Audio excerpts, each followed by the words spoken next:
Right, time to take a look at what's making headlines in the international papers, and Alison Sargent is back in the studio with me. Alison, we're starting in the US, where Senate Republicans are gearing up to present their healthcare bill to repeal and replace Obamacare.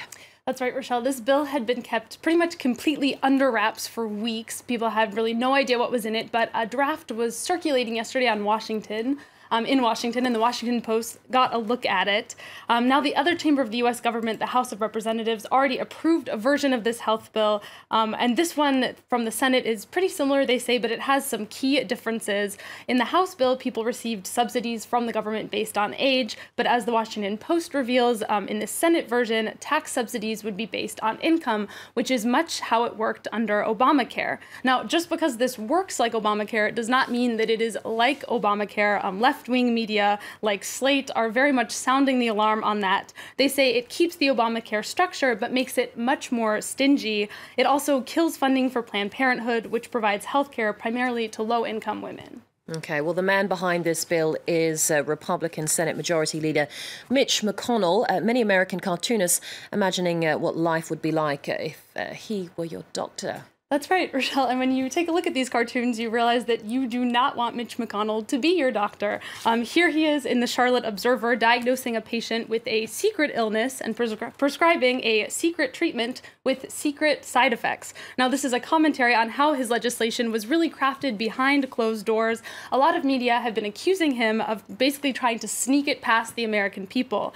Here he is again in the Charlotte Observer presenting an x-ray of the Senate healthcare bill. It's hard to read there, but you can see that he says you can learn about your treatment options with the proper light. And then we see on the right that the proper light is, of course, no light at all. Okay. Well, let's move on to Saudi Arabia now, where King Salman has named his son to replace his nephew as next in line for the throne. That's right. Prince Mohammed bin Salman is very young. He's only 31. Our colleague at the Arabic desk was looking through reactions in the Arabic language press for us. She said overall they're pretty neutral and positive about the new crown prince. This is the front page of Al Arab, a pan-Arabic paper based in London. They say Prince Bin Salman will have the freedom now to implement a whole new vision for the country, and the paper says they think it will bring a refreshing new dynamic inside and outside of the country. Now, left-wing Israeli paper Haaretz says his rise to power will be good news for Israel and the U.S., notably because he has a very hard-line stance against Iran.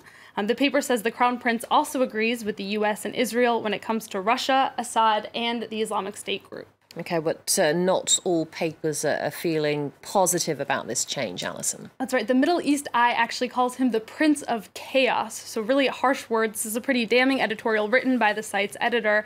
He says all the levers of power are now in the hands of a young, reckless, inexperienced man with a reputation for recklessness. The paper focuses on bin Salman's time as defense minister when they say he launched the war in Yemen before quickly disappearing on vacation. Meanwhile, The Atlantic worries that bin Salman's promotion to power brings Saudi Arabia even closer to the Trump administration. You can see him actually pictured with Donald Trump in this article from The Atlantic. They say that his appointment could mean more instability in the region, particularly because of that hard stance he has against Iran. Okay, well, here in Europe, French President Emmanuel Macron is getting ready for his first European Council meeting as part of his preparation. He's given his first interview to the European press. What have they been saying? When one of the newspapers you can read that interview in today, Rochelle, is The Guardian. I'll give you just a few highlights from that interview. Macron says that the use of chemical weapons in Syria is a red line and that France is prepared to act alone if it is crossed. He also said that France and Germany are planning to take the lead on giving Europeans more social protection in the hopes of winning back the confidence of lower-class European voters. There's lots more about Europe and other topics in that interview, but it's wide-ranging, so you'll have to go and take a look. Okay, I will do. Meanwhile, British Prime Minister Theresa May is also headed to that summit in Brussels to discuss her Brexit plans with European leaders. Some of those plans were outlined yesterday in the Queen's speech, and you might say that she stole the show, or Europe stole the show, rather. That's right. Europe stole the show, or I guess you could say the Queen's hat stole the show, and you can see why. It'll become quite apparent if we take a look at this article from the Daily Telegraph. You can see many thought that her hat actually resembles the EU flag. And it caused a lot of people to wonder if the Queen was maybe trying to send a pro-Europe message even while she was reading this speech written by Theresa May that was laying out all of those Brexit measures.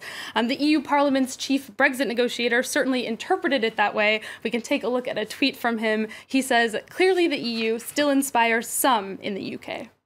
Very happy about that hat. Okay. All right. Alison, thank you so much for that.